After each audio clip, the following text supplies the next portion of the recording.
Hello, this is Magda Shares and welcome to my channel.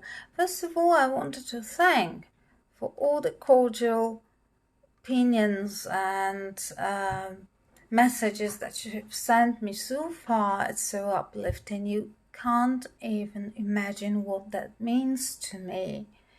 So thanks a lot, and please smash that like button for me because I need it, and I will be overwhelmed with that. So if you want to make me happy, please do so. Thanks. And now what I want to talk about today is Brian Kohberger. Nothing new. Everyone's talking about that, right? But I've got my own opinion. So, Aliby. That was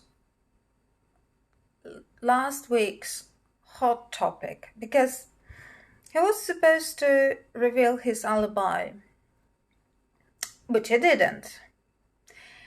And his explanation for that was that he would do that during the trial. And I think that's a smart move. I don't think that he doesn't have any, and trying to produce whatever, so making the pieces, putting the pieces together to have anything. No, I'm not. I think he's a smart guy, and has a very good attorney, and to my mind, this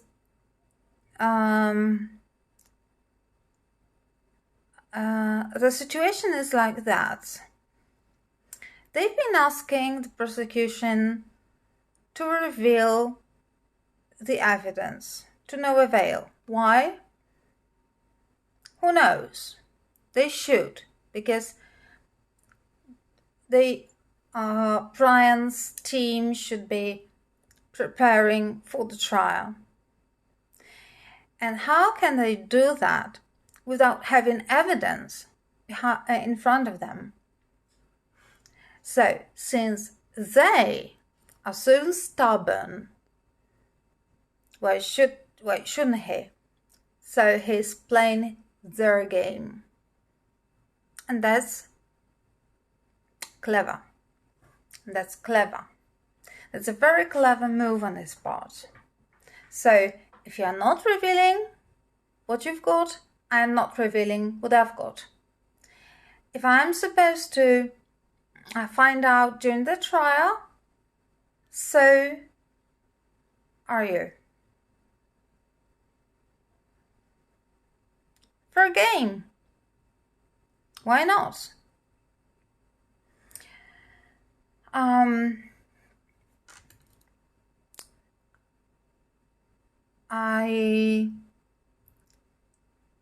I've heard that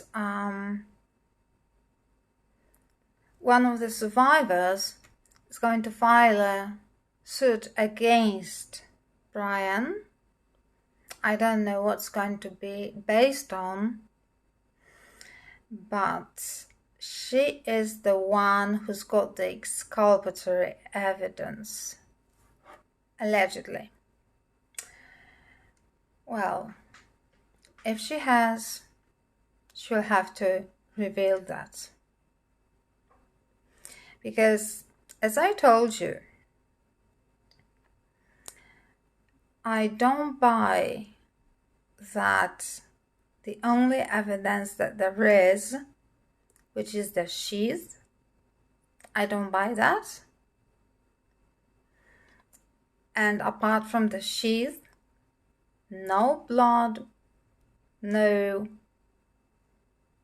cuts on his hands, because during the fight, when a person fights for their lives, it's not only grabbing the knife, but also, beating, scratching, whatever.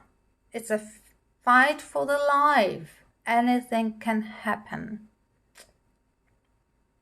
and I can't believe that he wasn't harmed in any way.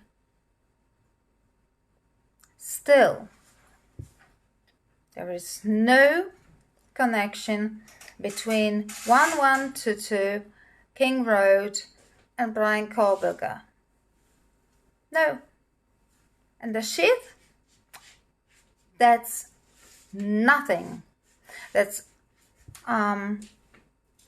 circumstantial evidence, and it doesn't prove anything so far, because the evidence that was on that sheath proves only that it might have belonged some time ago to Brian, but it doesn't mean that he was at the crime scene and he committed the crimes.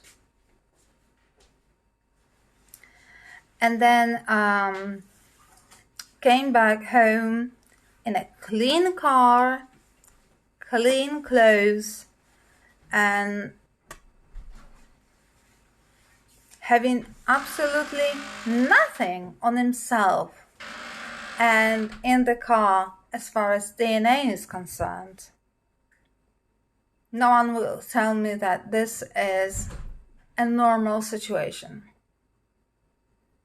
And I told you I've heard cases of planting DNA, transforming DNA, contaminating DNA, and if the police were under so much pressure to end this case because it was unfortunate and inconvenient for the Idaho University,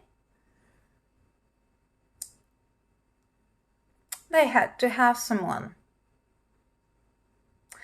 Maybe he was on the spot for some other reason, as I told you before. But the alibi,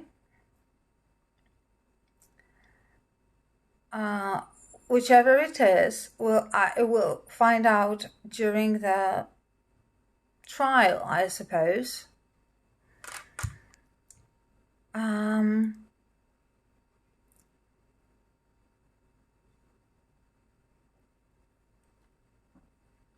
Up to this point, the evidence shows clearly had no connections to 1122 King Road.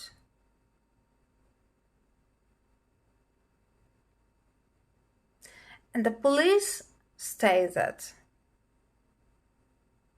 So,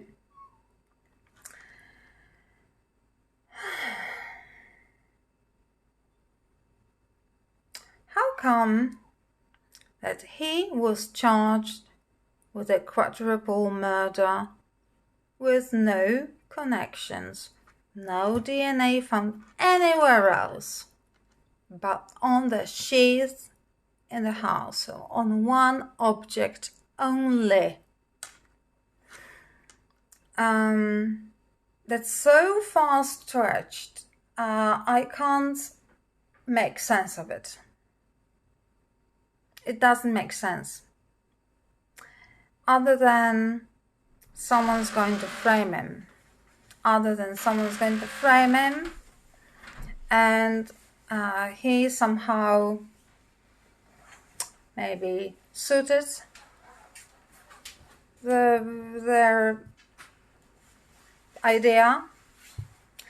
So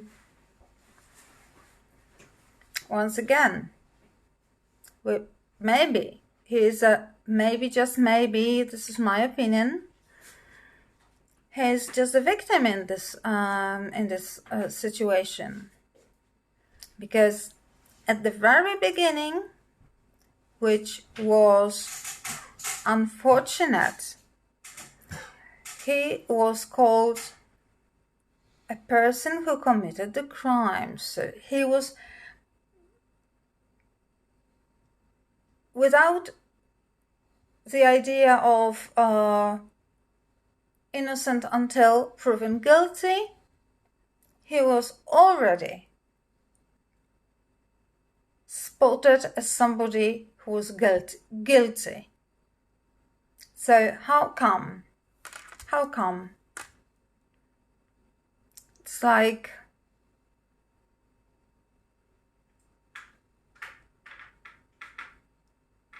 witch hunt, really.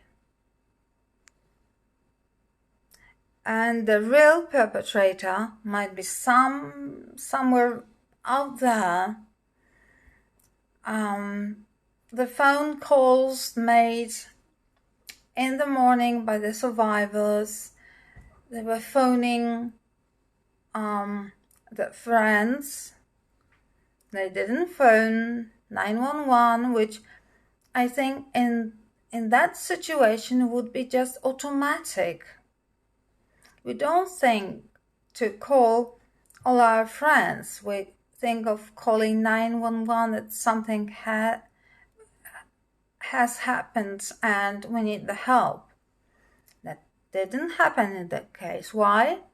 Maybe because one of them knew what had happened and she just couldn't tell because of, and we can fill in the blanks, but I think it had something to do with the drugs. Otherwise, the police should have arrived on time, meaning as early as possible, and not at noon.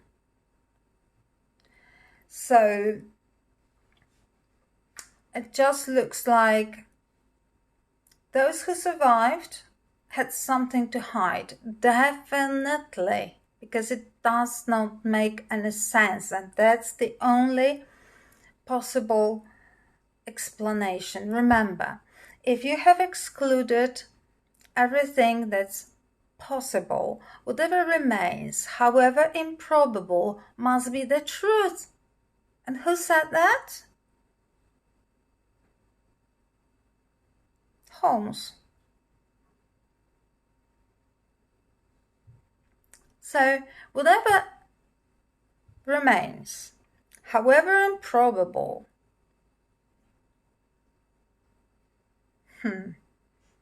leaves no room for speculations.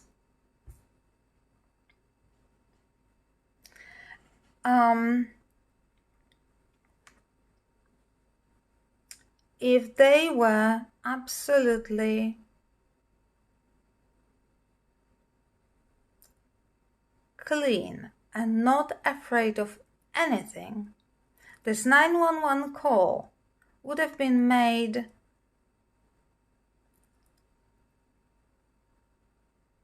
many hours before it happened. I mean, the real 911 happened. And not calling the friends. No. Why? Why? So I think that I suppose they had a lot of cleaning to do, first of all.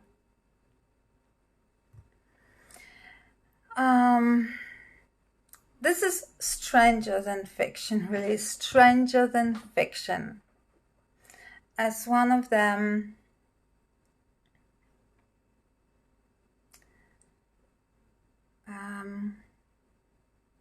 said she had to get rid of something.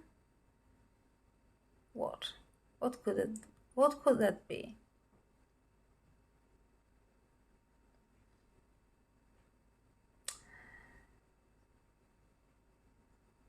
So his alibi is a clever move, because if the prosecution is not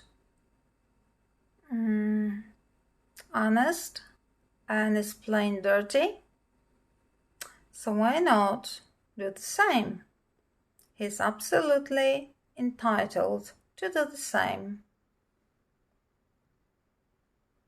And we'll see, because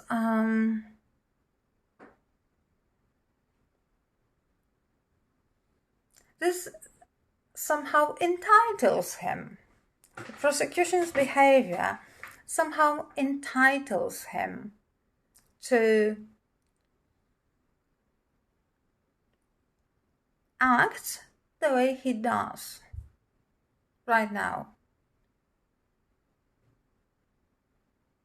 So if they're keeping him waiting, he will keep them waiting. Why not? Very clever.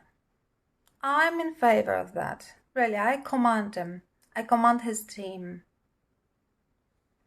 So this is what I wanted to discuss, and I'm very curious what your impressions are, what your opinions are. So please share them with me. Thanks so much for watching. This is it for today. Quite short one, but I think nothing else could be said. We'll see. But I'm interested in your opinions, guys. So thanks for watching. Please click the like button for me, okay? And see you next time. Magda shares. Bye.